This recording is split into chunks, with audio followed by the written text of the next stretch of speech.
unwell. Some of us have taken care of our siblings who were either unwell or got an accident or got a chronic illness. And so in one way or another, you find yourself in a situation where you never imagined you'd be there, but somehow you have to be there. So that was part of the inspiration for having this conversation today. So I'll just give us a brief about what the African Caregiver Initiative is. And Dolly is here, the founder of TACI. She'll be able to tell us more about it at the end. But TACI is a social enterprise created by family caregivers for fellow caregivers with the aim of educating and empowering family caregivers, doing so with thoughtfulness, care, and understanding. So that is what TACI does. It provides a support system for family caregivers. So what is family-based caregiving? That's what we are going to look at today. Caregiving in the context of family, because caregiving is broad in essence. There are nurses and other professionals who are professional caregivers, and we also have family-based caregiving, really. So that's what we are going to look at today. So thank you guys so much for joining. And today's conversation is going to be not spearheaded, but we have 3 panelists with us here today. We have 3 panelists here with us today, and I'm going to introduce them. I hope they're all in. I can see James and Irene and Stephen. So James is a family caregiver, and he has a background in civil engineering, but he's currently a researcher. And he's going to share with us what his journey has been as a caregiver, and also from the male perspective, because many times we forget that we have men who are also taking care of loved ones. So James, if you could just unmute your mic and say hi to everyone. Hi everyone, my name is James Supeo. I'm a family caregiver. My relationship in caregiving is child to mother. So my mom has cancer, and my brother and I have been taking care of her since 2017. Outside family caregiving, I'm a research analyst with the African Leadership Group, and I'm happy to be here. Thank you, Dorcas. Thank you so much, James, and it's a pleasure really to have you here. And we also have Irene. Irene, if you're there, please say hi and please introduce yourself and tell us what you do. Irene?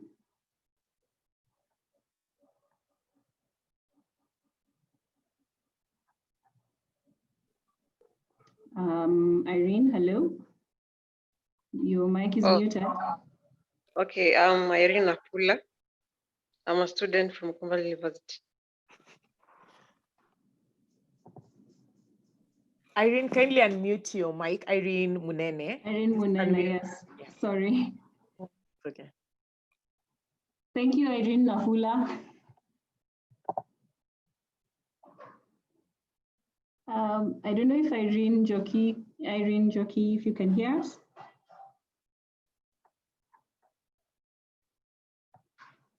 Okay. All right. I think we'll just give her a few minutes to check through her connection. We also have Stephen Michel. Stephen Michel is a clinical psychologist and a nurse. Stephen, if you're here.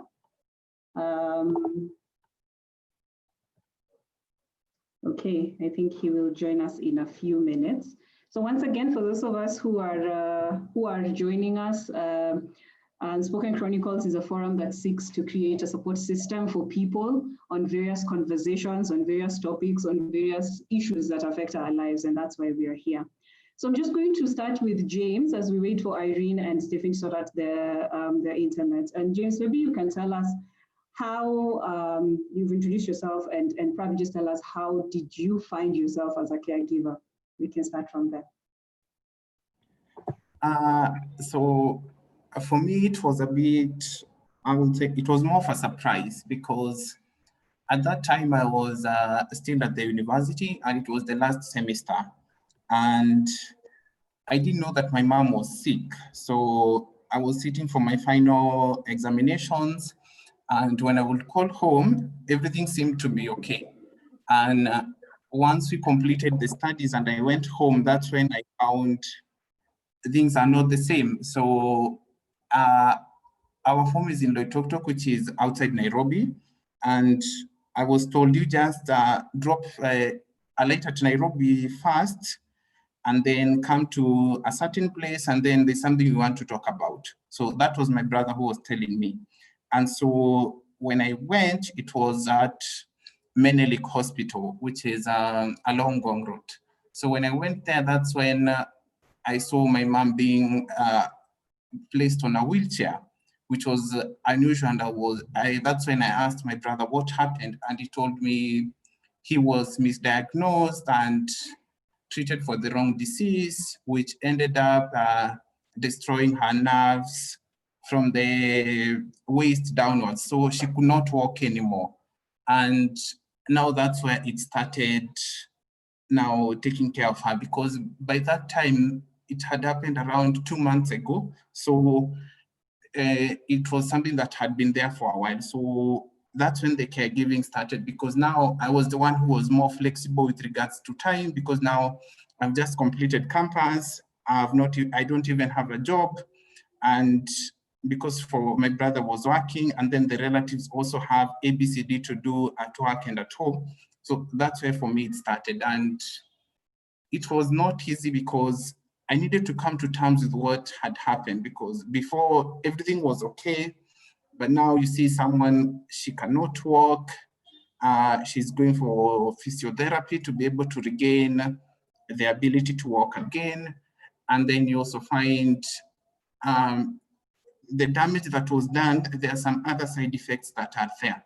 So it's a myriad of conditions which you're trying to come to terms with, in addition to being able to see her regain her strength again. Yes.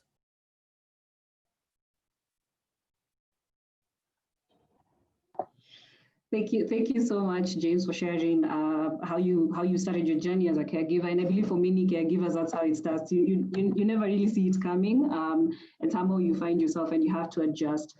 I don't know if Irene Joki is back. Stephen is here. Stephen, you can say hi to us and just introduce yourself, as well as so Stephen and then Irene. Stephen, please introduce yourself to us. Good afternoon, everybody. My name is Michira Stephen. I am glad to be among the team that is working together in this. Thank you so much, Stephen. Stephen's a clinical psychologist, as I said, and he has a background in nursing as well, so caregiving from a professional angle. Irene, hi. Please say hi to us and introduce yourself.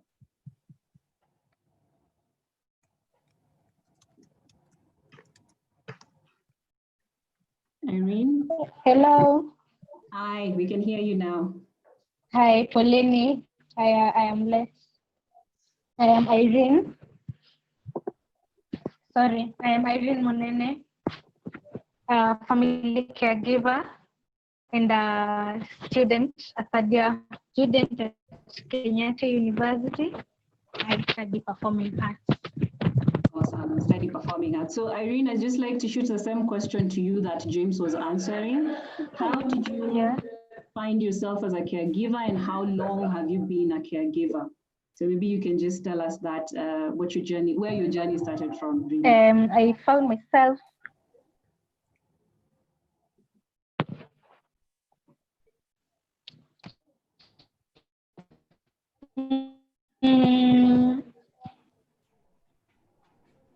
Hello. Yes, Irene, please keep going. Can hear you. Okay. I found myself as a caregiver back in 2009 August, when my mom was diagnosed with cancer.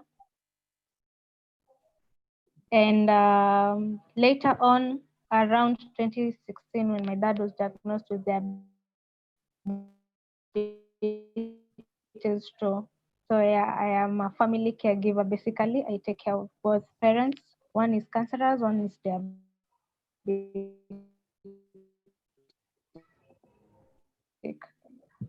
Okay, I think we lost you somewhere. They said one is cancer and one is diabetes. That's correct? Yeah. Okay. Yeah. So you've been a caregiver for what, over 10 years, Irene? Yeah, over 10 years right now. 11 years. How old were you when you started? 12. 12, wow, okay. Yeah. You really are a strong young one for you to have been taking on your back. So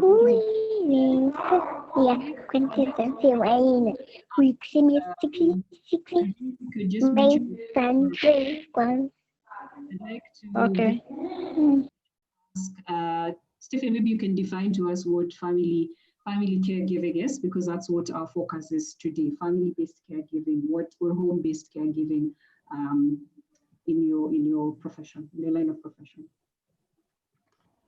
And good evening again. I hope you can hear me. Yes, yes. Can I share my slides? Is that allowed? You can, but you can probably just give us a brief definition for a start as we build up the conversation. Yes. Thank you. Allow me to begin by maybe congratulating those who have done the job of caregiving. But briefly, I want to say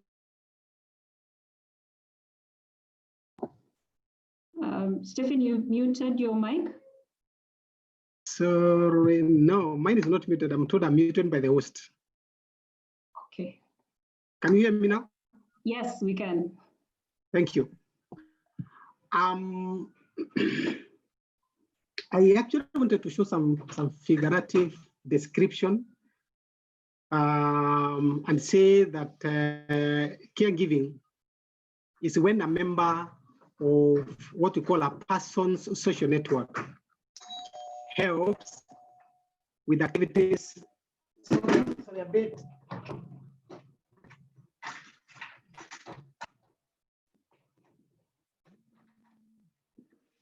Sorry for that. I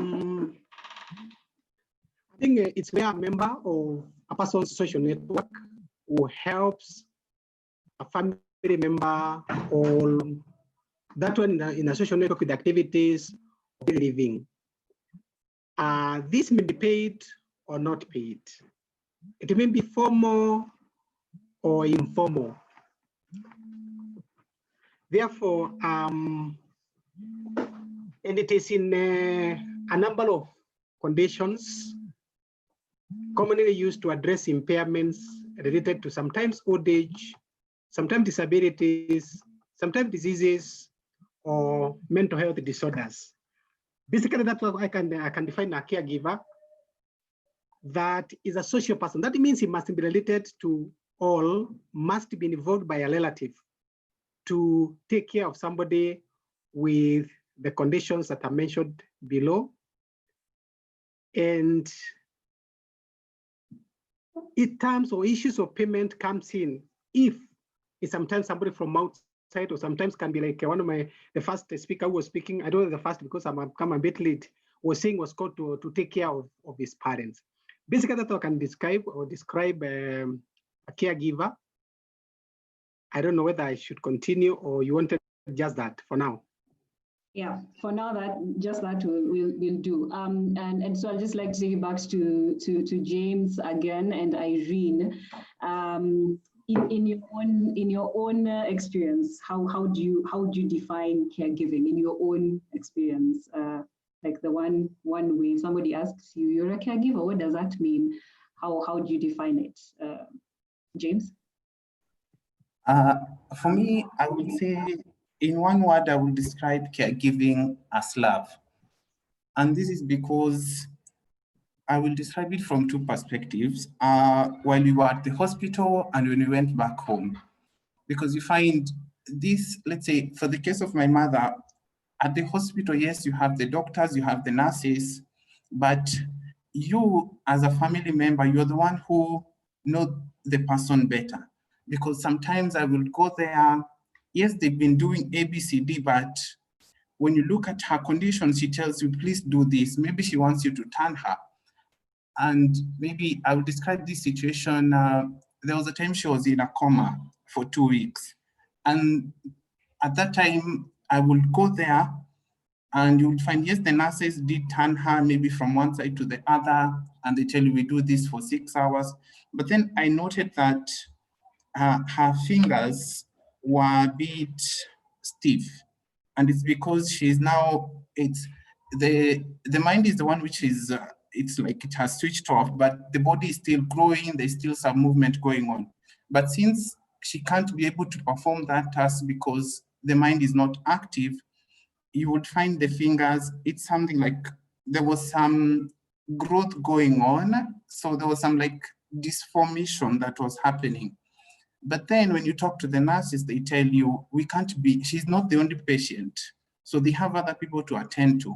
So at that time, I would be the one, I will sit there, I will try to stretch her legs, her feet, maybe massage the fingers, stretch the toes, because you're the only one who can do that at that time.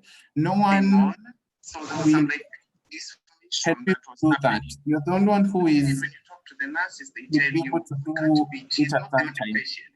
So they have other people to attend to. So please mute. That time, I would be the one, I would sit there, I would try to stretch her legs, her feet, maybe massage the fingers, stretch the toes, because you're the only one who can do that at that time. No one.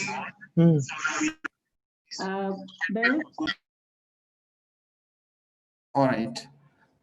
So when you go home, sometimes you will be with her, but then because you're used to her and you know what she likes, you're the one who has that kind of sixth sense to know maybe this is what I can do at this point in time. Maybe by just looking at her, you'll be able to note she wants to do ABCD, or maybe she wants you maybe to, maybe at that time she just wants the house to be very quiet, or maybe she wants you to play music, or maybe she wants to talk. Something which someone from the outside cannot be able to do or even understand. And yeah, that would be my conclusion. It's more about love. That's the only thing that I would describe it with. Thank you. So for you, caregiving in one word is love. Amen. Okay, awesome. Thanks. Irene, what is caregiving for you in one word or in a few words as you'd want to describe it? Caregiving for me is a responsibility. You have, caregiving has taught me like I have to be responsible over the person next to me. And I have to mind what they want as much as I mind what I want. And that's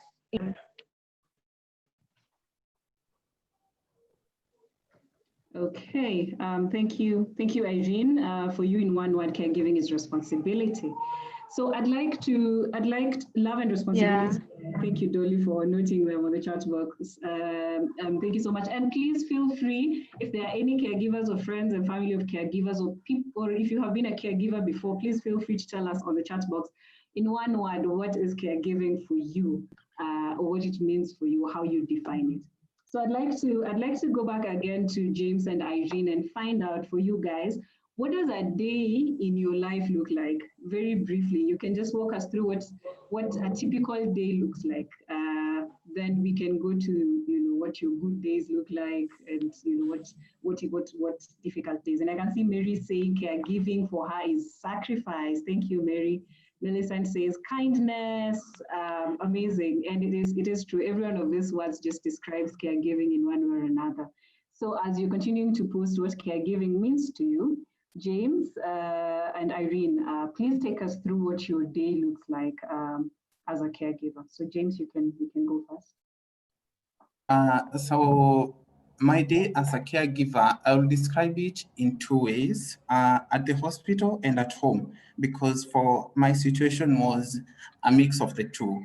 And at the hospital, I would wake up at that time I was an intern here in Nairobi along Mombasa Road. And so the reporting time at work was 8. And so I will try to wake up and be at the hospital at 6 so that I can be able to attend to her.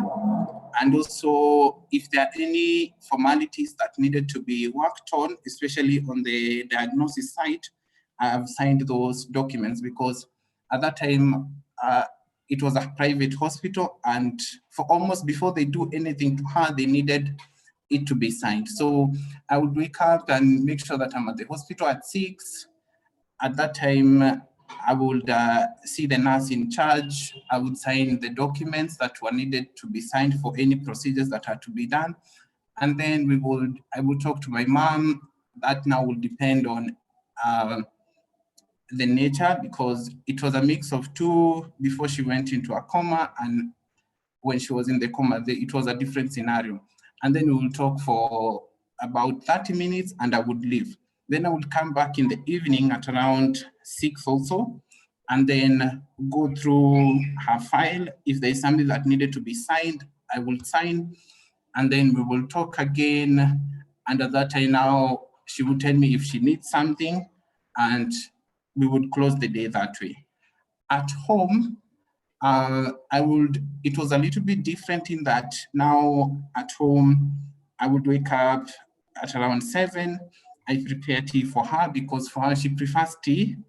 And then I would also ensure that there is water in one of the flasks because she would like to stay, spend the day drinking water.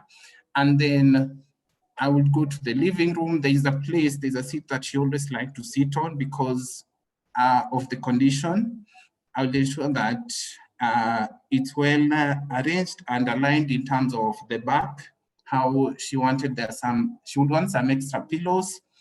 And then I will bring the remote next to her, and the small table I would place all these items that she needs, because for her condition, she's not on any medication. It's more of a management issue right now. So I would ensure that is there. And then I would contact there was a lady who will come and perform physiotherapy. So I would make sure that I've contacted her. And I know at what time she will be coming, depending on the day. And then now I will start my own work. So in between the day, I will just keep an eye on her. When it's at around 10 a.m., I would ask her what she wants to eat, because with this condition, you couldn't determine by yourself what to cook for her unless she tells you, maybe today I want to eat this, today I want to eat this. As Irene said, it's the responsibility on the individual is really high because you can't determine anything for her. You have to listen and understand what she wants. Otherwise, it will be very difficult for both of you. And then when it comes to lunch now, you'll prepare what she wants. Then the day progresses on. In the evening, again, you have to know what she wants to eat, and then prepare it. And then mostly she would want to rest at around 4 p.m. So she will decide what she wants to do, if it's either within where she's seated or if she wants to go back to the bedroom. So it will be more of, I'll just be guiding and trying to do what she wants. She will tell me, bring my phone, do this, do this, do this. So it's a lot of listening, and that's up to now when she will want to go to bed. So it will be, at home, it was more of, I have to listen so much. I have to understand what she wants. Yeah. Okay. Thank you. Thank you so much for sharing, James, and for giving both perspectives, really, at the hospital and at home, because many times as we come to visit people at the hospital, we don't really think through what they could be dealing with every day when they have a loved one who's unwell at the hospital. So thank you so much for painting that picture for us. For you, it has been both your parents and at a very young age. So how has it been? How has it been for you? What does your typical day look like? And for you, because I mean, it's spanned over a long period of time, maybe your days have changed over time. So just as much as you can remember, has it been taking care of both your parents? It's been quite a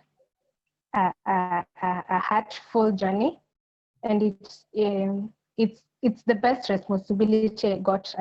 I normally say it's the best responsibility. Normally we tend to think that parents, like the parents are responsible over their children, but generally we, according to me, I have been taught that we are responsible of our parents too. And it shouldn't matter the age or the timing and all. God's time is always the best. And that was God's time that I became a caregiver to my mother on 31st August 2009. I was 12 back then. And that's when my life sort of changed because she was diagnosed with stage 3 cancer.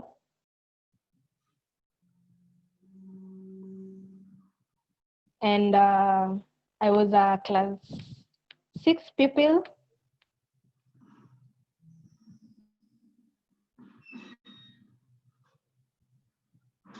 So since that time, as part of my life, that's my mom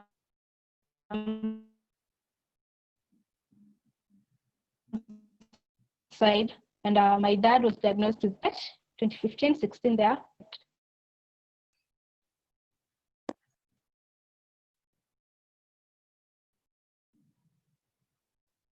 I had just cleared my high school, and to me, currently you will to that much caregiving business, let me call it that, because I am supposed to be awake before 5 a.m. every day. The first person takes their medicine at 7 a.m. So they have to have taken their breakfast by that time. And the other person is supposed to take the meds at 8. So generally from 5 a.m. up until mostly 8 p.m., I am normally up and down. And I'm always ready for anything. That describes my life as a caregiver in one day.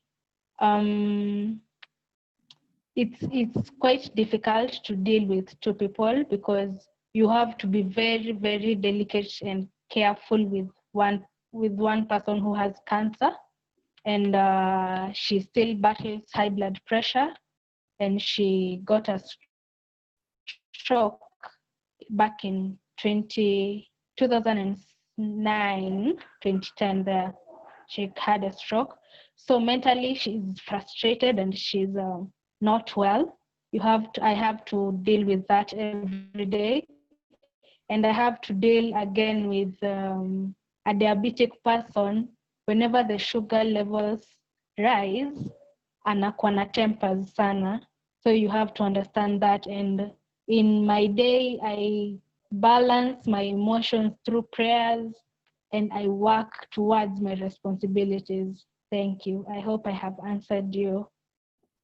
Yeah, you have. You've given us a summary of summaries, but I mean, having to wake up every day at 5 and, end the day very late, and then in the process, balancing all the emotions that come in, and then from both, parents, it indeed is a lot to take in. And I hope that for those of us who are, learning and hearing this for the first time, it's probably, a good learning experience for all of us. So I've seen a few comments here on the chat box, and I don't know if the guys who posted would share with us. There was Mary who talked about sacrifice, Millicent who talked about kindness, and Celine who talked about selflessness. Mary, would you like to just, in a few words, share that with us? Sacrifice for you as a caregiver or as somebody who was a caregiver before. Mary is a former work colleague, so thank you for being here. Mary, would you like to go? Thank you, Dorcas. Good afternoon, everybody. I would wish to stay on mute, out of video. I'm multitasking. Okay. It's always a privilege to be in this forum. I have been a caregiver twice in life. Once to my late brother, God rest his soul. He had lung cancer for around 8 years. He passed on in 2009, and that was the first time that I ever had to give care to someone who is critically ill, somebody who cannot do anything for themselves. I wasn't quite young, I was in my 20s, but it really opened my eyes on sick people's or unwell people's needs. This is somebody who cannot eat by themselves, who cannot take a shower by themselves, who cannot take themselves to the bathroom. And that was the first time that I realized, indeed, the people who are called to nursing and in the medical profession, they really have a lot of grace, a lot of grace. The second time I became a caregiver was my mom passed on 3 years ago, and she was diabetic and hypertensive for 17 years. It was quite a journey. Fortunately, we were able to have a close family friend who was there to assist us because I needed to work, and sometimes I worked out of town. But I remember during my mom's, the last year when she was critically ill and in hospital, about what James spoke about, being able to see what the doctors at the hospital cannot see and trying to be there to help. Sometimes it really annoys them because you know your person better than they do. You want to try and help, but they also feel like you're getting into their space. And coming back to my point of sacrifice, when we have sick people in our families, we sacrifice a lot. We sacrifice making decisions about work. Probably you might get a job offer to move out of town. Then you think about your parent. You think about that close family. Maybe it's a husband, maybe it's a child, maybe it's a spouse. And you ask yourself, okay, between this person and this job offer, what comes first? I remember I took one very key sacrifice for my mom's life. I remember on my brother's deathbed, he made me swear to him that I will never leave my mother. And that sacrifice, that covenant, because I made it. And of late, I have learned that when you're making covenants, always think about the future before you say yes. It's good to make covenants because I later on realized that I had tied myself to something that I would never get myself out of. My brother passed on 3 days after I made that covenant with him, and I realized I have to stick by my mother. So the sacrifice I made was to make a commitment that I will never move out of my mother's house, meaning abandoning any decisions to ever get married. So that was my sacrifice.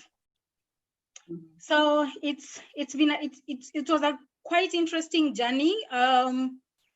Putting someone before you, putting someone's need before you wake up in the morning and say, I want to do this, you ask yourself, what about that person? Yeah, that's what to me sacrifice is. Your decisions are always around that person. Yes. Thank you, Dorcas. Thank you so much, Mary, for sharing your experience and your journey. And I mean, I'm sure that is something many of us who've been caregivers can relate to. Sacrifice, the concept of sacrifice. So thank you so much. Millicent, would you like? Oh, the other thing about Unspoken I probably didn't say at the beginning is we normally have a point where the audience who is you guys actually speak up about what your journey has been. So that's why we've diverted a little from the panel to the audience. So Millicent, would you like to go next and tell us caregiving for you, you said means, let me just go back to, please, kindness. Yes, Millicent, would you like to go next? Okay, hi, thank you so much for this. Glad to be here. This is an interesting topic. I have never really thought about it. So that goes on to say that I have never really been a caregiver if I think about it. But then from what I have had so far and what I think I have seen other people do, I said kindness because before you even, I don't think anyone has been forced into that position. And by that, I mean, when it happens, you know, when a loved one falls sick, you will always have an option, yeah? So when you make that choice that you're going to be a caregiver to this person, I think in itself, that's just kindness, as in, I don't even know how to explain it, but the fact that you make that active choice that you now get into, you know, taking responsibility of this person's life and sacrificing your own life for them, that in itself is kindness. There are people whom I believe would opt not to do that, yeah, for whatever reason. Maybe their relationship is not as good, or they're just bad people, you know. But the fact that someone chooses to do that, it's an act of kindness, and I will also sort of sum it up as godliness. It's just being like God, because that's who God is, regardless of who you are, what you've done, and what situation you're in. He's still there to take care of you and you know, see you through whatever it is. So yes, in a nutshell, that's why the first word that popped in my mind was kindness. Thank you so much, Millicent. And you're right, many, like you started, many of us never really think about caregiving as a conversation. And that's why it often goes unspoken. So thank you so much for sharing your thoughts. And then Celine, selflessness, you can just, share with us what comes to your mind and how you think of caregiving and selflessness. Celine?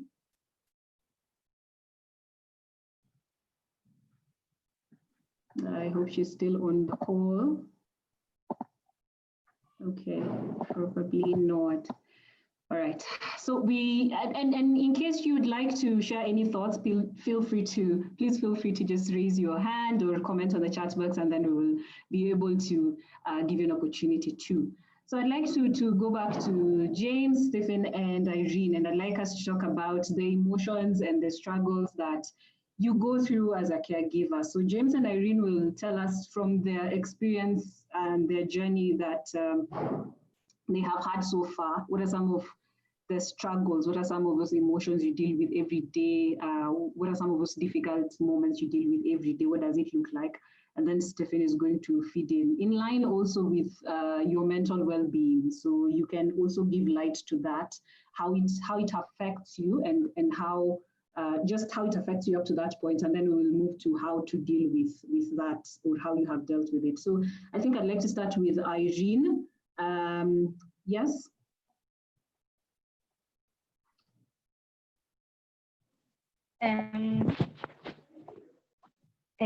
I think I will answer better in terms of my mental well-being.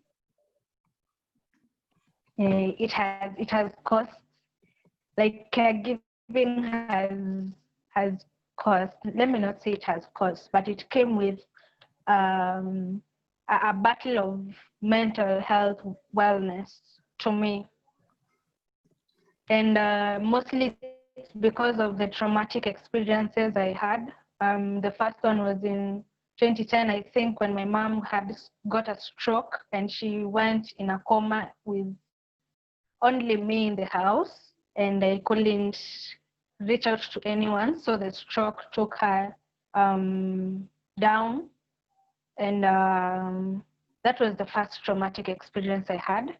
And as I have said, caregiving has come with a baggage and a responsibility of taking care of my mental health in all ways.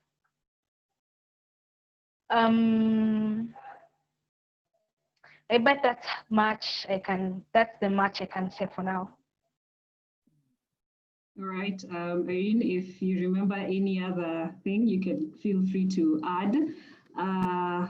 James, would you like to go next? Yeah, I will say, just like Irene, there's that trauma that comes.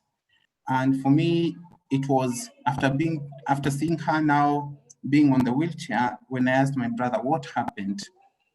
And at that time, all my brother knew was the misdiagnosis. And he told me she came from church, sat down, and she couldn't wake up again. And so I was like, how could she not wake up? Because now that's where the questions started coming in. And it was, you now start wondering, what happened? You ask, was she sick? You're told no. Did she show any signs of sickness or any illness? No. So after we were able, that was around the first half of 2017.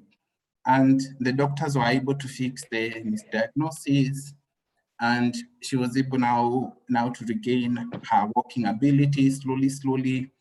And then 2 months down the line, she starts getting issues with her stomach. And now it took another like 1 year up to the end of 2018 before the doctors were able to diagnose the cancer. So that was the other like period that took me like in a spin, because during this diagnosis period, you don't know what is wrong. So you're moving from hospital to hospital. I remember my supervisor at work, I didn't know what to, when he asked me, what's wrong with your mother? I just tell him she's sick, but I also don't know what kind of illness it is, because at first it was the stomach. So the doctors deal with the stomach, good, we are done. Then the kidneys failed. After the kidneys fail, they treat that, it takes around another 3-4 months. So you're just moving from one ailment to another, but you really don't know what is wrong. And I really don't have like a way I was able to combat that. It was just a day at a time. Whatever comes, you just go through it. And I even don't have an explanation how I was able to come out of that trauma, because I really don't know. It was just today, like maybe this week, you've been dealing with this. Now she has gone into a coma. So I don't have an explanation, but what I know is that once we were able to get the diagnosis that this is the cancer that she has, and all these ailments that you are seeing there before were more of like triggers because of the root cause. And so afterwards, now when you got now that this is the problem, there was a relief that came, and now we know this is the problem, this is what we'll be tackling. And it's like 3 months down that, because there was that relief, that's when I started seeing I had mental issues before, because during that period, I remember I used to have migraines, which were very hard to treat, even with the normal painkillers, even by drinking water. It was just something that I couldn't explain. But now when I look back, that's when I see, okay, there were these mental issues that I had, but I really don't know how I was able to overcome them. I just thank God that I was able to pass through that. And even I didn't know that it was affecting me, because now there was a main underlying issue which we were trying to tackle at that time. Yeah, thank you. Thank you so much, James, for sharing and just for going in depth. I've picked frustration, mostly at that time when you're not sure what it really is. The tests are not clear, confusion, not knowing what to even tell people. And then of course the physical manifestation of migraines and just feeling unwell generally, and almost being like in an autopilot mode where you're just moving. You're not in touch with your feelings, you're not in touch with your emotions, and that is really a lot to take in. And I'd just like to bring in Stephen now to share how caregiving can affect the caregiver, mostly in line with their mental well-being. So Stephen, please feel free to briefly take us through that, so that if any caregivers who are here who are new to caregiving, or even those who are have been here for a while, they can also know how to be in touch with their feelings and their emotions. Stephen? Thank you for that. Before that, allow me to say some few things. Some studies that have been done about caregivers. And even before I do this, I want to, I'm feeling with James and Irene and what they are sharing with us. Ideally, these are some of the things that that we've experienced with the people that we are taking care of after they have taken care of their relatives. But some studies have shown that caregivers, most of them are ill prepared about what they are going through, or what they will go through. And somebody else did a research and found that more than a third of caregivers continue to provide intense care to others while they themselves are suffering. On the same note, we understand that some family members who provide a caregiver to individuals with chronic disabilities conditions are themselves at risk of getting mental health problems. And therefore, we have some emotions, there are some who suffer from emotion, others from mental health itself, and then there's some physical problems. Sometimes these ones arise from the complexities of caregiving situations. I've listened to James give the progression of his mother and what he went through, diagnosis after the other, first beginning with misdiagnosing, then diagnosing after the other. Now, these are very heavy things that sometimes affect the caregivers. And therefore, what are some of the mental health issues with the caregivers? One, they have very high levels of stress. With the time we can discuss about stress, but later on. They also describe feeling of frustrated, others hungry, and sometimes drained. Now, because of maybe the diagnosis or not able to know what is happening with them and not able to understand whether they are giving correct information, correct help or not, some they feel guilty, others they feel helpless as a result of providing this care. And others actually feel frustrated because of lack of progress, lack of the progress with the care. That is, after taking care of somebody, you're not finding the outcome becoming the way you expect. Now, some of them, they become frustrated out of this. And to a greater extent, there are some who, because of this, sometimes they feel loss of self-identity.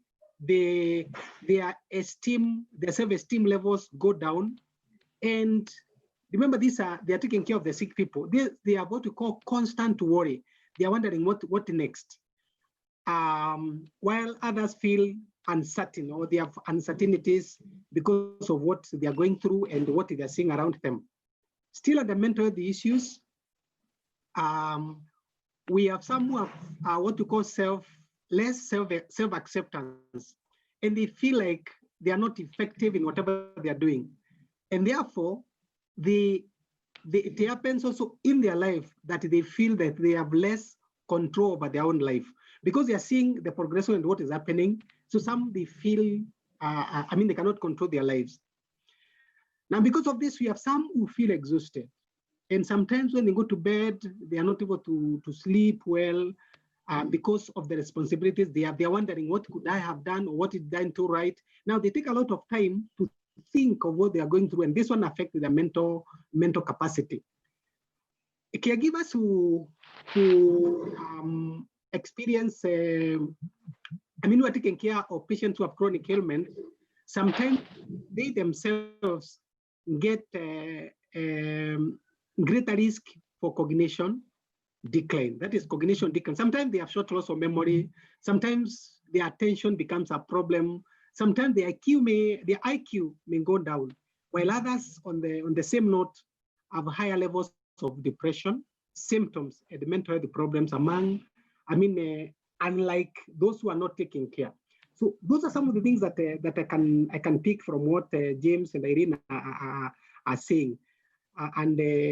There are myriad of them, but let me stop with that as we continue. I know we will be discussing and answering more. Basically, those are some of the things that I have put across as health issues or mental health issues that comes with the caregivers. Thank you so much, Stephen. And I can see Dolly has done a very good summary on the chat box. Just to recap, caregivers are ill-prepared many times for what is coming. And I remember watching the TACI YouTube channel, which you should all check out after this, a caregiver's voice, and listening to the number of interviews that Dolly has done. And one of the things that comes up most times is the fact that you don't even know, you're not even prepared for what's coming your way. You have to make some adjustments at home. You have to make a lot of mental adjustments. You have to make adjustments on your schedule. Like your life literally changes. So like Stephen has said, you most times are ill prepared. And I can see Mary also saying you never know that you're actually suffering until it's too deep, because you learn to numb your feelings, to be strong for the people you're caring for. So many times you're an autopilot, really, just is trying to ensure that your loved one is okay. And of course, all the other comments that are in the chat box, greater risk of cognition decline, and why Dolly is saying now you see why you forget a lot, because of the fact that you're not in touch with your feelings, or you're not in touch with your self. So I'd just like again to throw it back to everyone. Is there anyone who'd like to talk about anything they have experienced that has not been mentioned amongst this points? Anything you've experienced in line with your emotional journey or your journey as a caregiver that have not been pointed out? Anyone who'd like to go? And okay, all right. Okay, so we can then move to our next question, or our next point of discussion, which is caregivers hacks. What are your hacks? How do you survive? How do you pull through? You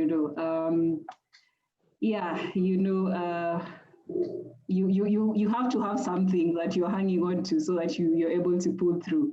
So I like to push this back to Irene and ask Irene, what are your caregivers hacks? What are some of the things that you do to pull through your journey as a caregiver? Then we'll go to James, and then feel free to post your caregivers hacks on the chat box, but also feel free to raise your hand if you'd like to share what your caregivers hacks are.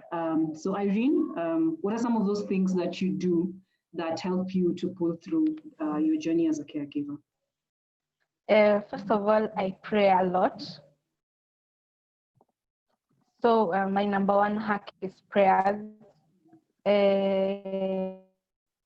because I normally feel like it's God who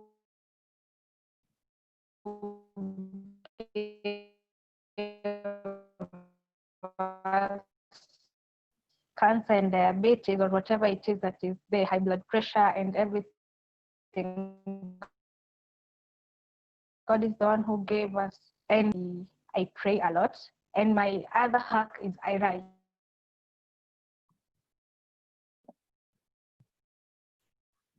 I am a writer. So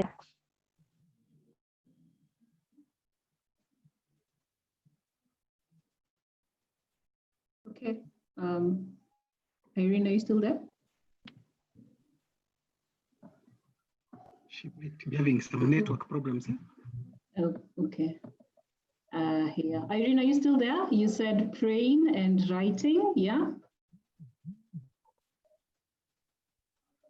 Oh. Okay, I think her network is a bit of a challenge, but let's, yes, she mentioned praying and writing, and I believe some of us can relate to that as their caregivers hacks. I don't know if Irene, I don't know if you're back. Irene, can you hear us?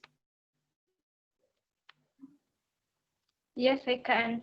Okay, would you like to add anything to the two you've given us?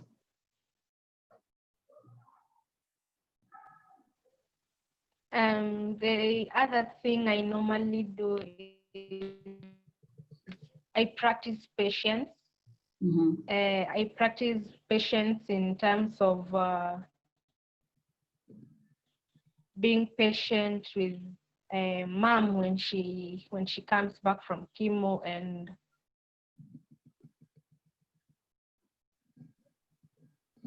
trusting that my patients will pay by taking good care of her, and she being stable and well. Yeah. Thank you so much for sharing those hacks that have worked for you: praying, writing, and just practicing patience, which I think is hard work, just trying to be patient every day of your life. Thank you so much. James Supeo, would you like to go next? Yeah, so for me, I would I would say I have about 5 hacks, and I agree with Irene on the first one about praying, because especially for those who are Christians or who believe in a superior being, praying is really powerful and it enables you to carry on a day at a time. Number 2 for me, and it's the same thing that Irina said, is on patience. Because as we said earlier, when you're caregiving, you will find you're putting the person you're giving care to the first priority. So you have to understand them, from where they're coming from, what they want, the different mood swings they might have. And in addition to patience is also being able to be a good listener, to understand what they really want and just how to handle them a step at a time. And then number 4 is having people you can talk to. And that is one of the hardest things to get, because sometimes you might think maybe I can talk to this person, he or she is my friend. But then the challenge you find with someone to talk to is not everybody will listen to you in terms of, most people will listen so that they can give you a solution. So very few will want to know where you're coming from. So before you get someone who really understands what you're going through, it's not that easy. And so if you get 1 or 2 people whom you can talk to, it's usually very good. And it's something that has been, I can say I've had for a while now. And lastly, and I can't say it's a life hack, but I would say it's something that I've been blessed with, is that with this condition, my mother is so courageous such that she influences how I see her. Because I would say right now she can't do so much. If it's water, you can't give her a full glass. You need to have it empty. She doesn't have that energy to do anything. But then when we talk, she tells me, next time when you come, I'm the one who will open the door for you. I'm the one who will close the gate when you leave. But when I look at her, the condition she's in, she has the crutches, everything.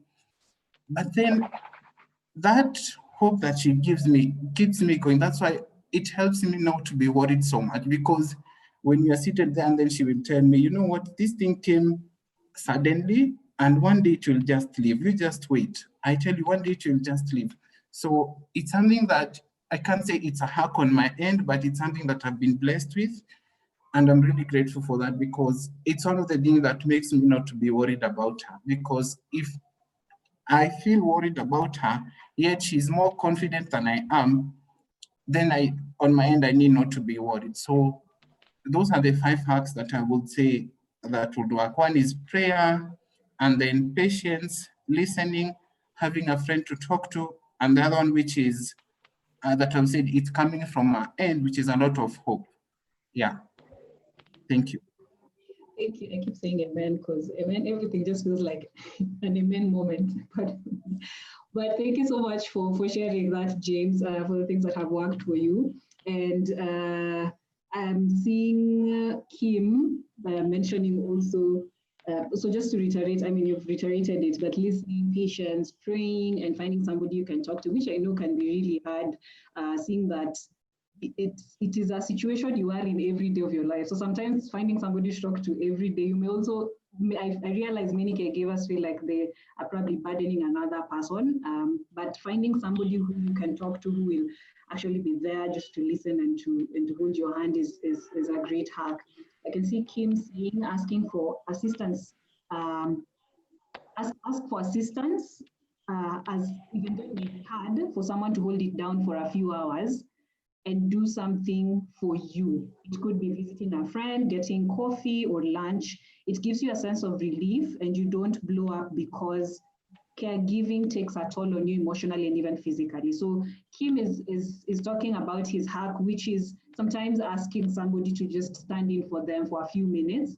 Then they can, go, step out and just clear their mind, probably visit someone, or probably going to have lunch somewhere. So just getting out of the environment that you have been every day. So if you can find that someone, that is great. Audrey, I'd like to push you on the spot a little so that you share with us what your caregiving hack has been. If you can, unmute your mic and just share what your caregiving hacks have been.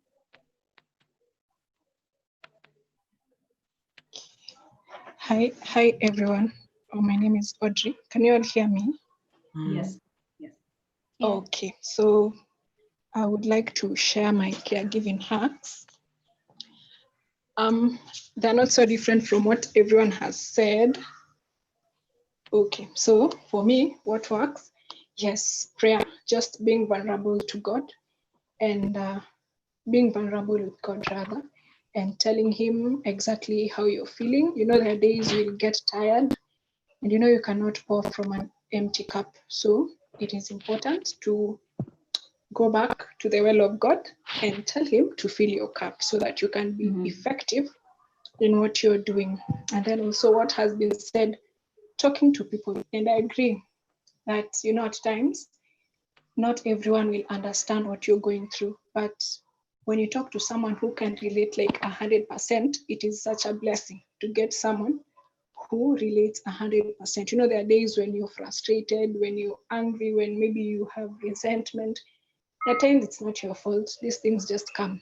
But talking to someone who understands totally, yeah, is also a big blessing. And then I have had to look for information. Like I have had to read, you know, get to understand my mom's condition better.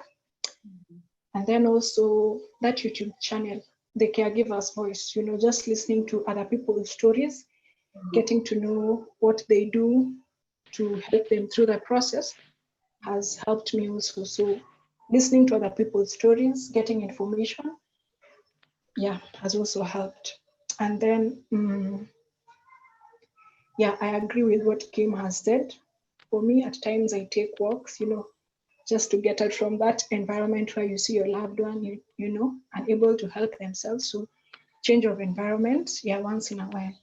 Then also, if you have people around you, being honest. You know, there are times when the burden of caregiving is not equally shared. So being honest, when you're tired, just say you're tired and ask someone to stand in for you if they can. Yeah, and then I have had to, you know, learning to think through things objectively, you know, because there are days when, you know, the person you're taking care of, you know, the drugs they take might take a toll on them. So they're also going through their own emotions, mood swings, all those things. But so there are days you just have to understand them. You know, they are frustrated, maybe they've lost that sense of independence. They can no longer help themselves. So just being objective about things. Yeah, and I'm glad for the process. I am learning. And thank you to all who have shared their stories. I'm encouraged. Thank you. Thank you so much, Audrey, for sharing your hacks. Looking, in addition to the ones that have been shared, I have made a note of looking for information, listening to other people's stories, and just being honest with you, where you are at and how you're feeling, and also just being objective and being optimistic. Optimistic. Just being being positive, because I think Stephen had mentioned at some point that sometimes. Because the healing process may not be as fast as you had hoped it would be, you may start getting frustrated. So just trying to be optimistic. I can see from the chat box, we have Dolly, of course, thank you, Dolly, reiterating the fact that drawing strength and inspiration from your loved one is a hack, and just being able to see the strides they are making and getting inspiration from that. Estan Zembi says, sometimes I cry myself out. It's therapeutic for me. Yes, crying is a hack. I see Lisa Ochara says, over-reliance on helpers or assistants is a big hurdle for most caregivers. Most caregivers are taken advantage of and have ended up making compromises just to retain the help. It takes a toll on them, and I worry sometimes they end up taking their frustrations out on the vulnerable. So one of the things we're going to talk about is how can we, who are not caregivers, or how can we as family and friends support caregivers? So that's one very important question we are going to handle today. Again, Dolly says tears never run dry. Then Hillside podcast, one thing that has worked is forgiveness to those who could do more but not, and celebrating myself each day, talking heart to heart with those I am taking care of where possible. Thank you so much for sharing that, forgiveness, and just celebrating the strides, celebrating yourself as a caregiver. So I think we have, that's all we have on the chat box. I'll just like to bring Stephen in on how caregivers can take care of themselves. What are some of the things caregivers can do to take care of themselves through the process of caregiving? Stephen? Thank you again. I'm also touched by the stories that are being given by our colleagues Irene and James. But among the things that I mentioned when it comes to mental health issues, I want to capitalize on one, look at it, and this will guide us on how to take care of ourselves. And this is what we call compassion fatigue.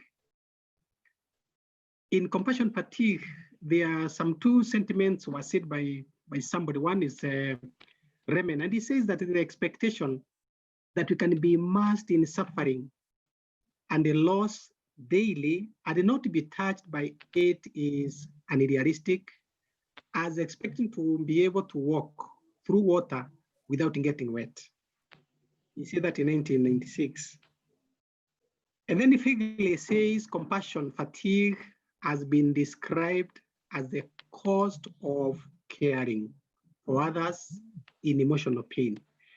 Now, when I talk about compassion fatigue, we realize most of us, and what we are describing and what we have talked about is actually what most of us who are caregivers, who are directly attached to the patient suffer. Now, this is as opposed to the nurses and doctors who are just there taking care of patients. They don't know where they come from.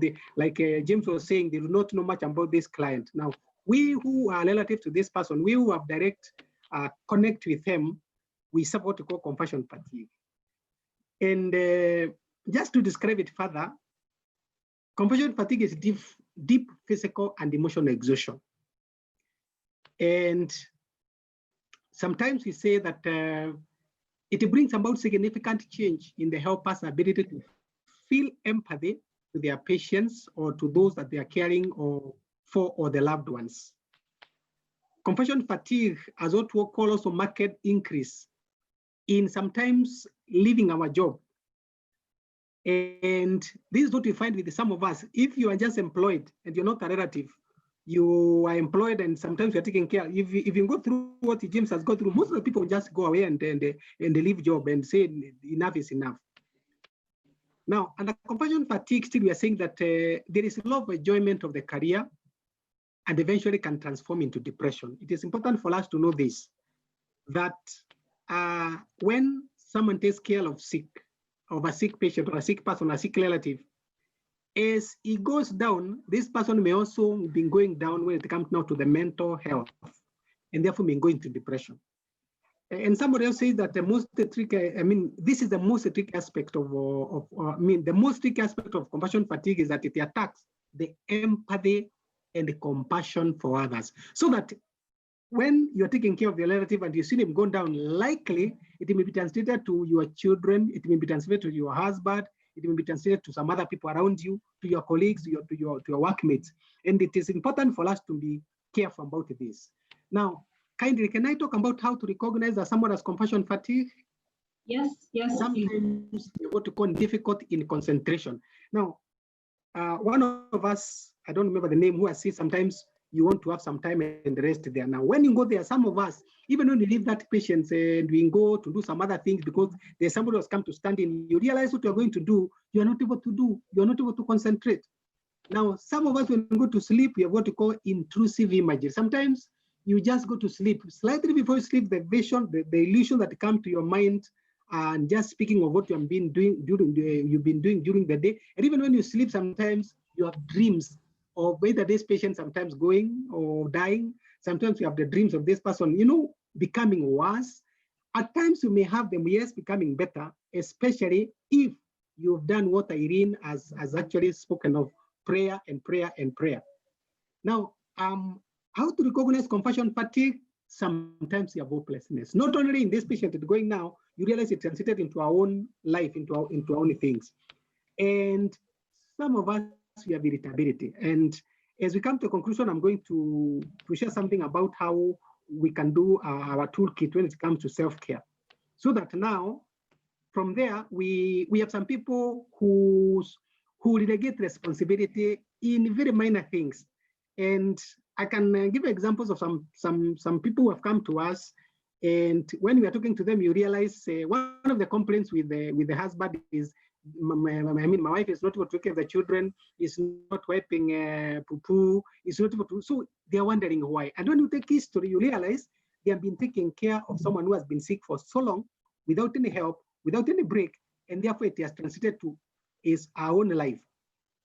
Now, we also have what we are calling negative outcomes. Now, sometimes we are dispirited, we are cynical at our work, and meaning in our work. And sometimes we have even what to call boundary violation. And it's important for us to understand this so that we know, when do I know when somebody into me or interrupt? Hello? Yes, please continue, sorry. Thank you. Now, compassion fatigue, I am calling it a profound emotional and physical erosion that takes place when helpers are unable to refuel or regenerate. Now, this is what we've realized, this is what we found some of our patients who are come with the depression. Others, once it escalates to depression, you are taken to the hospital. Now, that's when we see them. We are seeing them because they have some problem. It is when we take history, we realize they have had a patient whom they are taking care of, finally died. They have a patient whom they are taking care of, but because they cannot handle their emotion, they cannot handle their what they are going through. Sometimes now their mind goes haywire, and so they are brought to us. Now, I was asked to share on then how to take care of ourselves. One, let me come from a point of prevention, because they say prevention is better than cure. In prevention, one, I'm saying there is a need to have family involvement. James is saying he was caught from somewhere and told your mother is sick and therefore you need to take care of him, and actually went in. Now, this means he's coming from a family. And in my definition, I said it is a social network of someone who is known to you. That's why we are calling it an informal. That is, you're not trained to do these things, but you realize we're in it. And therefore, family now becomes key in this. And I know sometimes when we are called to take care of this, sometimes when we are not doing much, we are not the ones who are giving money, we are not the ones who are doing this and that. And therefore, but it's important for us to understand that the family needs to come in, because like one of us has said that we need to have breaks. It is important for us to know that it's a family member who will come in and is standing for that time so that you can have that break that you wanted to have. Now, that's one way of preventing, but it also comes when it comes to now taking care of oneself. Recognize and discussing this compassion fatigue with your family members. This is what I'm feeling. This is what I am. Now, unfortunately, because of maybe our understanding, some of us do not understand whether this is what we are going through, or whether, like James said, sometimes you'd have headache, take painkiller, is not going. It is let alone came to realize, kumbe, I'm having a problem related to what I'm going through. Now, still under the same now, that's why we're saying we need to take breaks. Could you be having somebody whom you know that has taken care of someone who has been sick for long? It is important when you are talking to somebody, like someone shared and said, they do not understand you. But if you pick someone who maybe has gone through this, has met this, you can get some help, and that we're calling peer support. Now, it is important also as a way of preventing to assess what I'm calling changing workloads. Now, when I listen to the two, they have actually defined as where they started. And as they continued, work became more. I really started with one patient who has this condition. It complicated to another one. And then the second patient came in. Now, when workload comes in and we need to do some assessment of it, and therefore, because I am actually saying, because we come from a family, it's important for us to air our views. Sometimes we may not accept, but sometimes when we share, we understand that there is help that comes in sharing.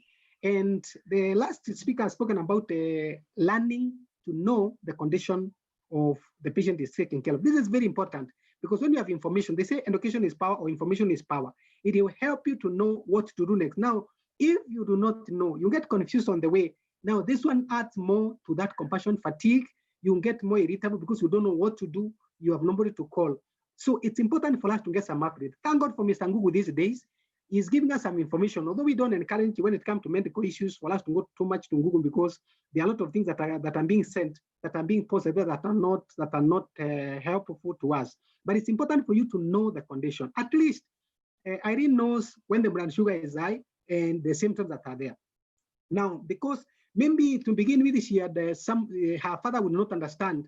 I mean, she would not understand her father when he's having irritability. But after learning to know these things is important. So that's why I'm saying it's important for us to have management.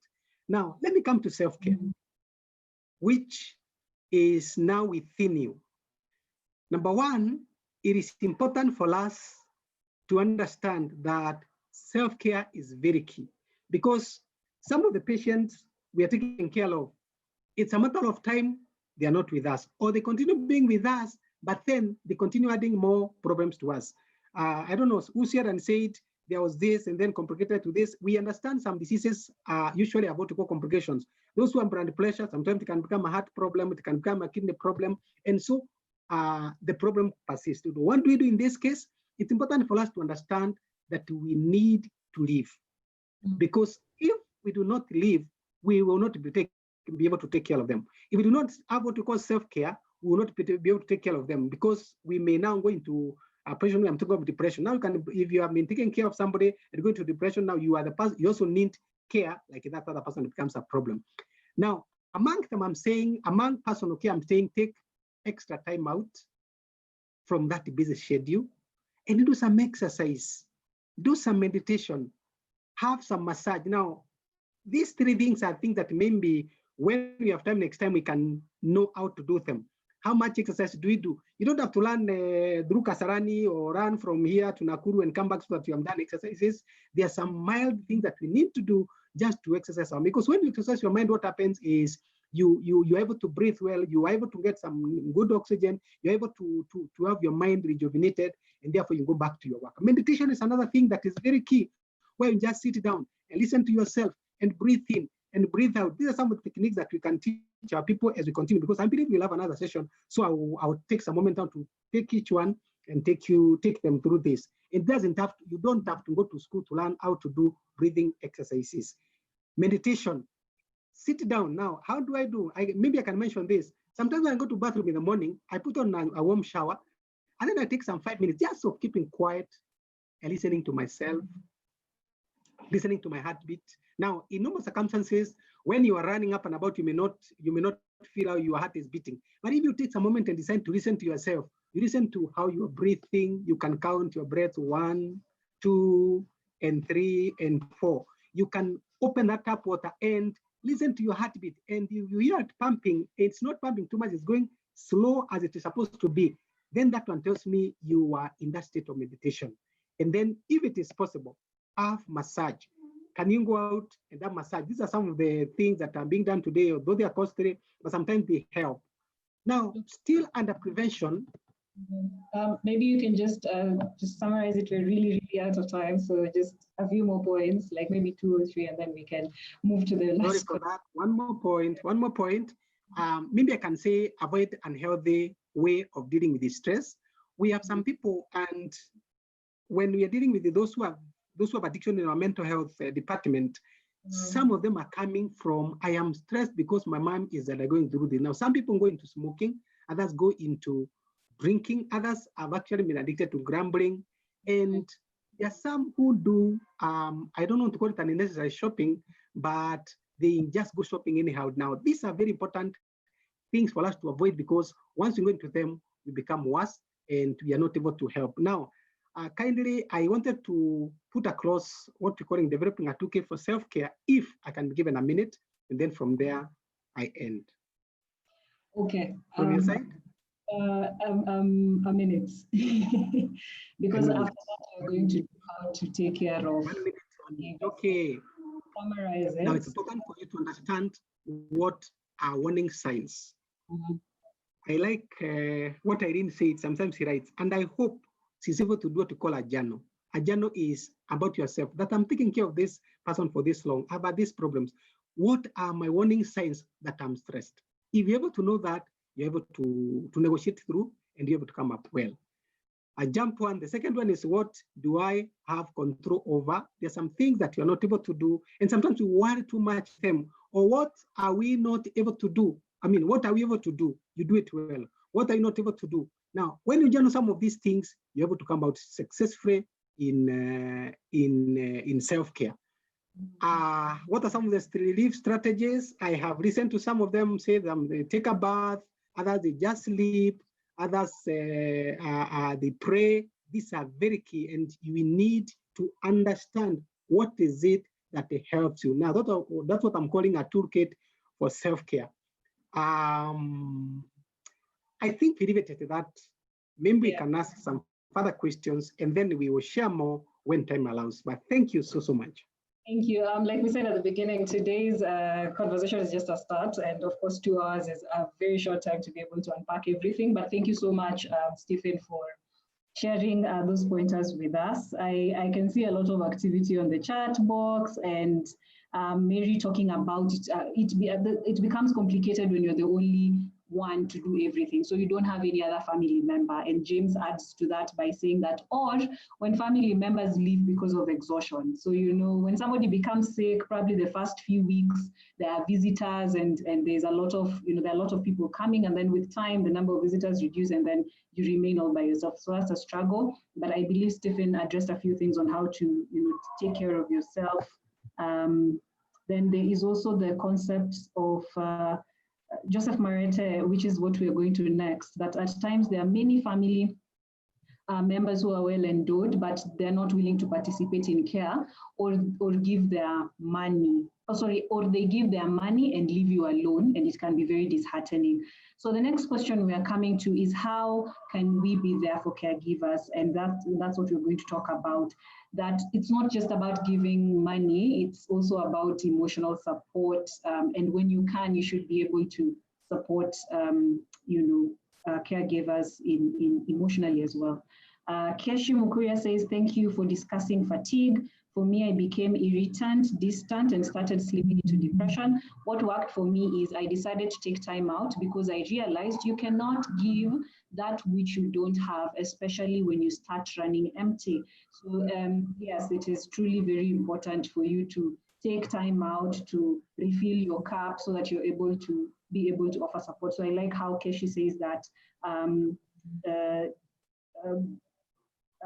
for me, I mean, what worked for me is I decided to take time out because I realized you cannot give that which you don't have. So just before okay, so the next question here now is going to be, how can we support family caregivers? And I mean, how can we support caregivers as family members? And I'd just like to bring Joseph. Joseph, your comment is really like an introduction to our next question. So maybe you can share with us what your experience has been on that front in line with that comment. And then we can delve into how we can support caregivers. Joseph Marete, would you like to go to share?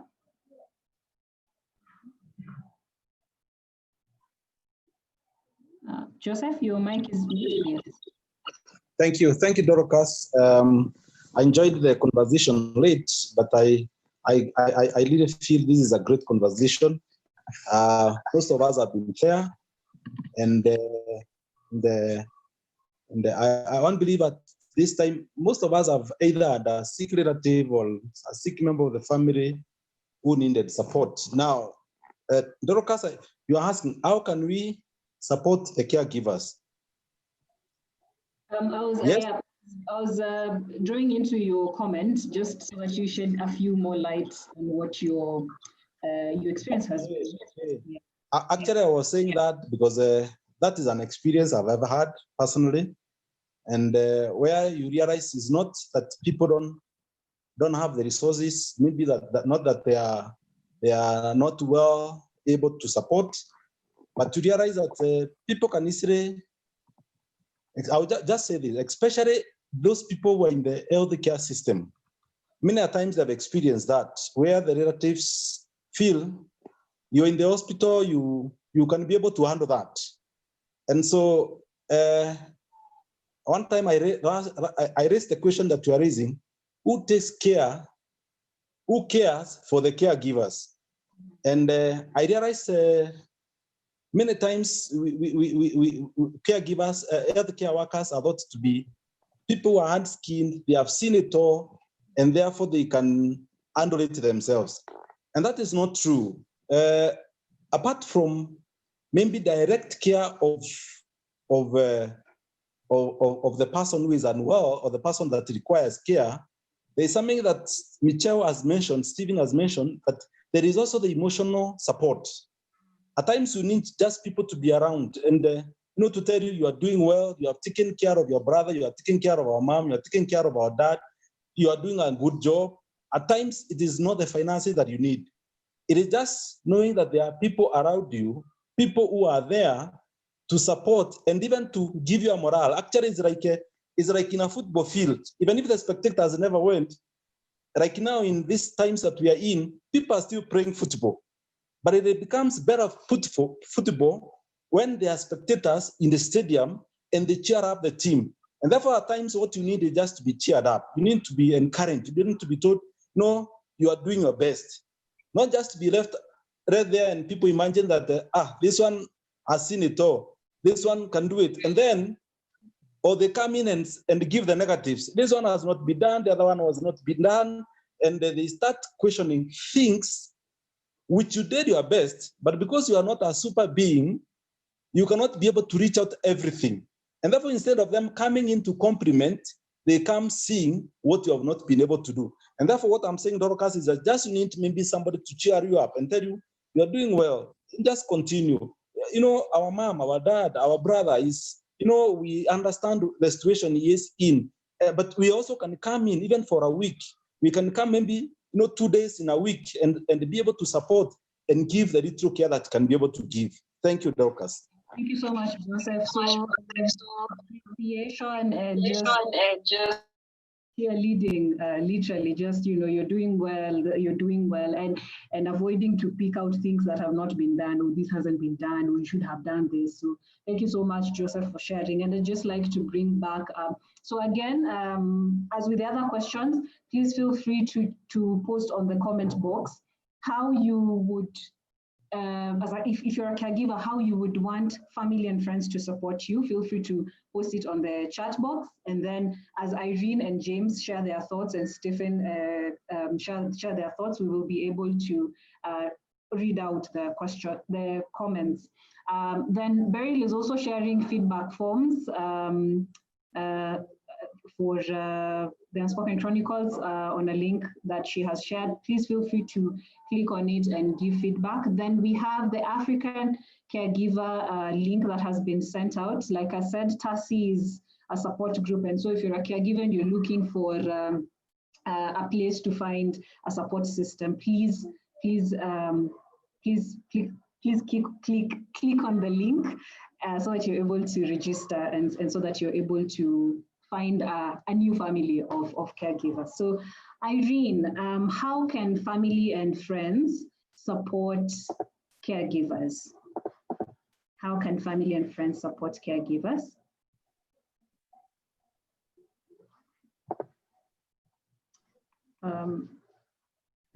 Irene, I don't know if you can hear us.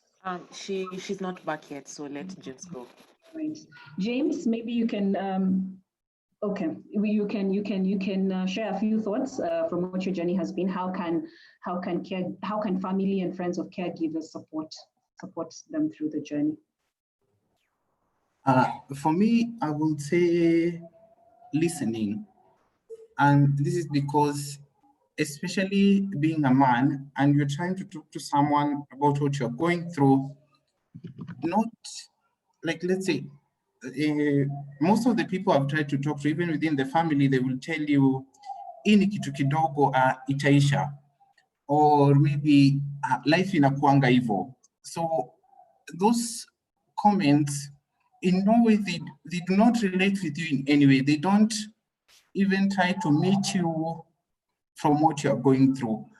And so if only sometimes people can be listening, just most of the time you'll find people will respond not because of what they've heard, but because they want to provide a solution. So you find someone, yes, is giving you advice or is recommending something to you, but whatever they're recommending is not in sync with what you're going through. And sometimes you'll find it's not even something big that you need, but you just want someone to listen and know, hey, I'm going through this, what can I do? Sometimes it's just that bit of listening. And that's what I would say. It has been so, like, I've been able to find 2 people, and I've seen both of them are here. One is Keshi. So I work with Keshi in another volunteer organization, and she was the first person who really listened to me and was like, "You've not been participating, you've been like, it's like you are disappearing, what's going on?" And so I talked to her, and for about 3 to 5 minutes, she didn't speak, she was just listening. And then she said, "Okay, you've been doing well. Like, nobody could tell you're going through all this." And at that time, she didn't even recommend anything, or she just listened and she just said, you've been doing well. Nobody can even tell you're going through ABCD. And I was like, "But can't you see my face, how I look? Can't you see?" And she was like, "None of these things are showing." So for me, I would say listening to, especially when someone comes to you and they're like, "Hey, I need ABCD." It's okay when you probe more, just try to understand so that you can be able to give the best, even if it's advice or if it's more help. I would say listening is for me, is what I see that lacks in so many ways. Yeah. Thank you so much. And you know, when you see somebody who's been supporting you, still supporting you until now. So Keshi, there's no way we are letting you go without saying something. Maybe you can just add to what James has shared about listening, and probably what can family and friends of caregivers do to support them. Thank you, James, for sharing. Listening is very important. Listening without judging, yeah, without pointing fingers. So, Keshi? Hi, sorry, you've got me a bit off guard on that, but I think it's because I went through almost a similar situation. Sometimes you just want someone to talk to and just let it off your chest and not necessarily get advice from them, because every situation is different. What I'm going through maybe with my parent is not the same thing you're going through with your parent. But I think all in all, it just boils down to finding also a support system for yourself, because at the end of it, we also need that care. As caregivers, we also need that care from maybe a friend, or yeah. So that's basically it from me. Thank you so much, Keshi. Trying to see if Irene is back. Dolly, is Irene back? No, it's okay. So is there anyone else who'd like to share what they would want family and friends to know, in addition to what has been shared already? I think for me, the phase where I was a caregiver, one of the things that really helped me was my boss at work was very understanding, extremely understanding. I received immense support from her. Days when I never slept, she would allow me to come in late, or at least slightly late, so that I can be able to recover from the stress that I'd experienced previously. So if you're an employer and if you are a colleague at work, that can also be something that could work, that you just support your colleagues as much as possible. So Stephen, I think we can now come to you so that you give us just a few more pointers as we bring this discussion to a close, a few more pointers on how can family and friends be there for caregivers? Oh, thank you so much. Much has been said. I think, thank God it was a discussion, and so the point that I've come is just what I put down. So I may actually not to dwell on them so much, but allow me to say that this care, we call it social because we want to bring in everybody else into the care. Now, one of the things that I've realized, and my brother Joseph has alluded to it, is that once you come in and start doing the care, your family members are taken compassion in that area. If it is the hospital, so and so, if you have to go to the hospital, so and so must be there. So you must do this. It is important because actually this person knows the client very well. Now I'm saying in that case, it's important then as family members to come in. Now, the key thing that I've heard and I wanted to mention, I've been repeated again, is listening. Hear what I am going through. And after that, what else can you do? Now, Joseph said it's important not to bring some comments that actually demeaning the one who has been killing, because he has done his best, he has tried what he can. So as who, can I call us as just by calling spectators or observers, it's important for us at least to tell somebody, well done. Now, you and I understand that if you are told you're doing something good, it revitalizes your mind, it makes you a feel-good center within your brain to feel nice, and therefore you're able to do more. Now, that is very key and very important. On the same, we are taking care of patients, people who are sick, and they have needs. I am looking at what Irene is sharing. If the client needs an injection, maybe an insulin, and it's not available, it becomes more complex for her. Now, I am saying in this support, avail support as required. Now, if it's a family like we're taking care of a family and there is a need for insulin, there is need for drugs, when the carer is actually given these things and they're available as need be, he's able to do it better than if he has to think, where does it come from? The sugar is going high. Now I have nothing to do because I don't have anything. Now, my next point is availing support as required, because this is what will help. Finally, there is something you have like in my church where I have given myself to do some pro bono work.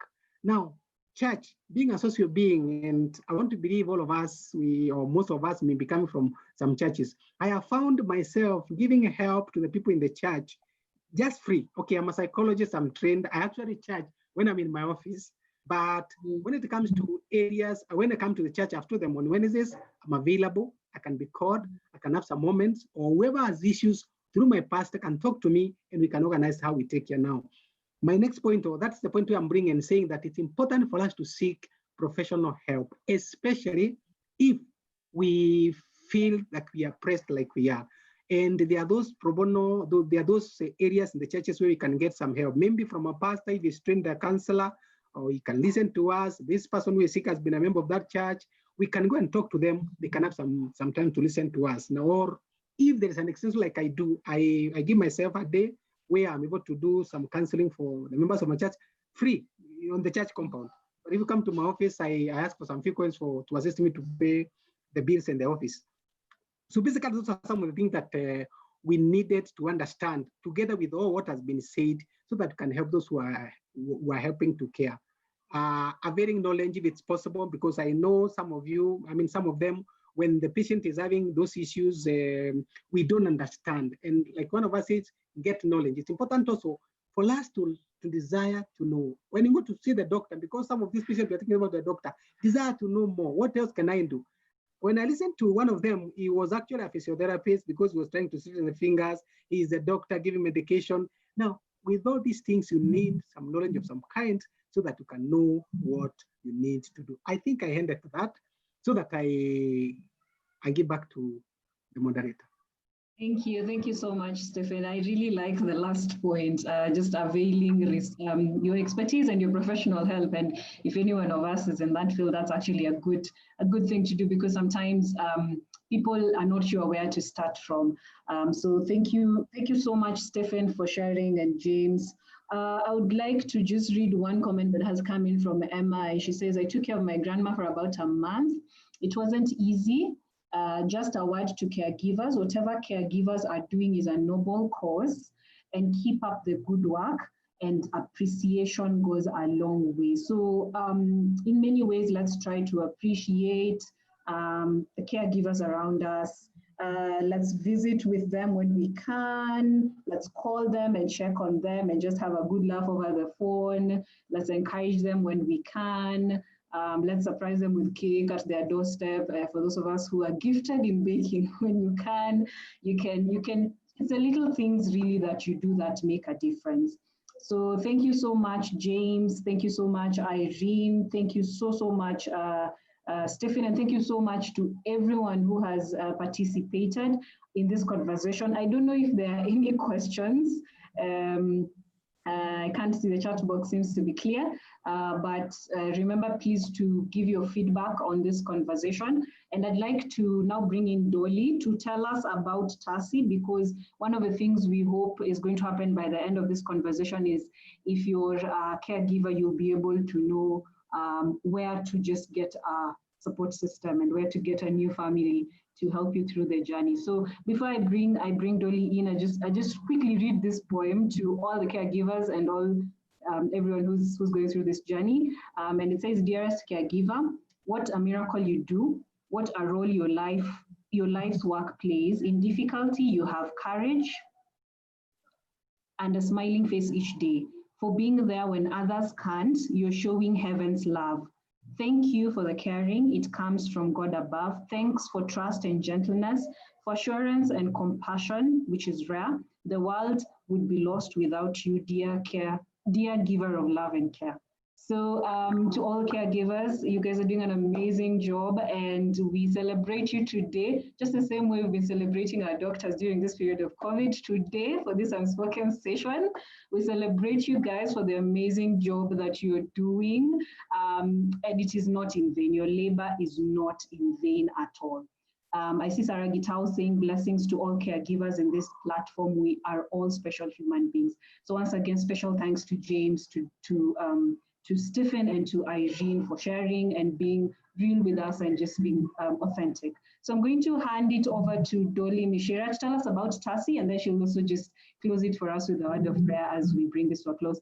Thank you to everyone, in case I don't get to talk again, thank you to everyone who took time to, just log in and attend and listen in and contribute, everyone who's shared their journey on the chat box. Asanteni sana. So Dolly, over to you. Perfect, thank you. So I will talk briefly in the 10 minutes that we have left. My name is Dolly Michira. I'm the founder of the African Caregiver Initiative. And what we seek to do with the African Caregiver Initiative is just to empower and to educate family caregivers so that as they go through their journey of caregiving, they do it with the right kind of capacity, the right kind of training, while maintaining and safeguarding their mental health. As we've all listened throughout the conversation, we like the biggest pain point, other than cost for which goes unspoken, is the mental well-being while doing your caregiving duties. As well as just getting that community of people to support us. And so we just shared the link to the database that we seek and hope that all of you will be able to subscribe to. And one of the things, just speaking to what James mentioned is, and even maybe Keshi also spoke to it just a bit, is being able to find someone who's watched the same journey and having them, take you through or hold your hands through that journey. And so one of the things we aim to do is pair caregivers, like Irene, who has been caregiving for the last 12 years, and pair her with someone who is getting a mother or a dad diagnosed with cancer and is just beginning the journey. If you pair these up, you find a lot of synergies, a lot of learning, and also someone not having to make the same mistakes that the past caregiver made, and do it in also a very sustainable manner. That's just maybe one of the key things that we hope to do. Secondly would be, if you are reading and following the chat box, of course I've talked the most, someone called Delhi asked where to get diapers. These are some of the things that we also want to make possible, to create an information center where someone who's seeking to know where to buy a wheelchair, like these are questions that I've received, like where to get a wheelchair, where to get diapers, where can I get a counselor? And now Michelle is here and offering free sessions. So, but things like that, just being able to get access to such resources is one of the things that we hope to do as well. And the third thing, once we link you to resources, and once you also are paired and get the right support system, is also to be able to also educate you. Like one of the things, I'm a caregiver myself as well. I have a sister who is paraplegic thanks to a traffic or a road accident. I've been caregiving for the last 5 years now. And one of the things that I also mentioned to Dorcas was we were not trained. You get home and you're like, oh, we need ramps now. Oh, we need to move from upstairs to downstairs, and such changes that you are not prepared for mentally or even emotionally. Just to be able to also train you or educate you, maybe pair you in the right institutions that give you like all the kind of healthcare training, so that when you need to do all the medical kind of procedures that are required at the home, you are able to do it more efficiently. So taking point, like a case in point would be Irene's case. Her mother is cancerous, which means there are wounds that she needs to dress once, every so often. You were a kid when this happened. You didn't know how to dress wounds, you didn't know how to change wounds. That is something someone goes to med school to study for, or nursing school to study for. And now you have to double up, either pursuing your passion. Maybe you wanted to study, right now she's studying performing arts. So, being a performer and also a caregiver, those are different skill sets. So being able to also pair you up and get the right skill set is one of the things that we want to offer. And so we hope that by you signing up to our database, we'll be able to continue to improve on our value proposition and make sure that your journey as a caregiver is rewarding and does not take as much sacrifice or not take so much away from you that you lose your identity. I think that I really resonated with when Stephen mentioned, you do not want to lose your identity in this journey.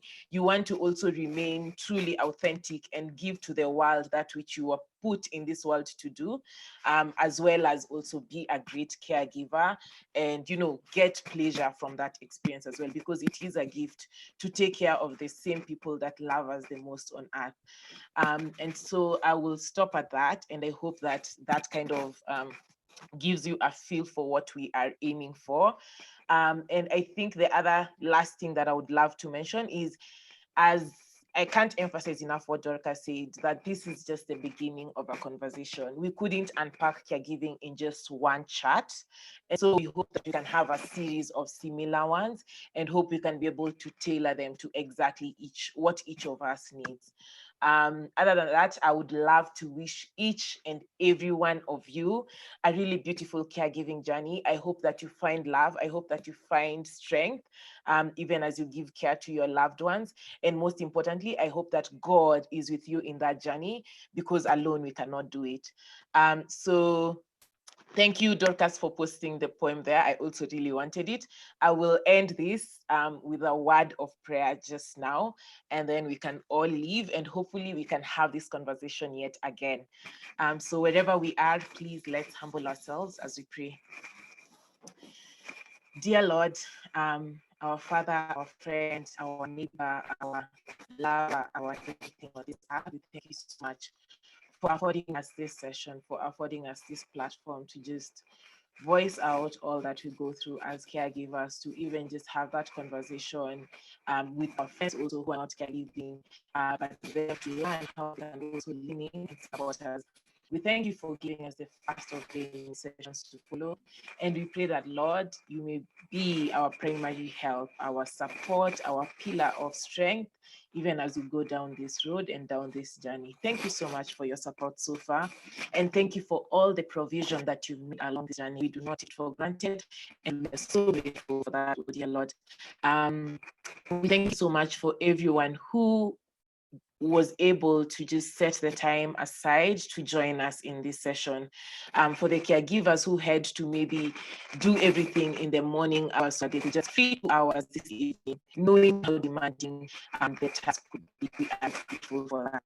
We are also grateful for everyone who took the time to prepare this behind the scenes, for the TACI team and for the Unspoken Chronicles team. We are super grateful for them, and we ask that, Lord, you may keep strengthening, you may keep refining this burden that you put in their hearts, so that they may be able to grow this into exactly what you'd like for it to be. We also thank you so much for the panelists who gave of their time, who gave of their hearts as well, to be able to voice out their stories. We know that this will be a rather confidential and intimate topic that we would rather not share, but we are grateful for the openness that you put in their hearts. We thank you for James, we thank you for Irene, and we thank you so much for Stephen. And how we pray that, Lord, their stories may inspire more people out there and may inspire more caregivers to keep strong in the journey that they take. Till next time, oh Lord, we pray that you may bind us together with your cords of love that cannot be broken. And that, Lord, even as we dismiss, let us not go away from your presence, but let us also go with your blessings. This I pray, believing we'll receive, for I ask in the mighty and powerful name of Jesus Christ. Amen. Amen. Thank you very much, and hope to see you next time. Bye. Thank you, guys. Be on the lookout for the next Unspoken event. Should be coming up soonest. So yes, and we will definitely do follow-up conversations on caregiving. Thank you. This is the Zoom moment where we all start saying bye, bye. Yeah, and leave at our own pleasure. Thank you so much. All right. Bye.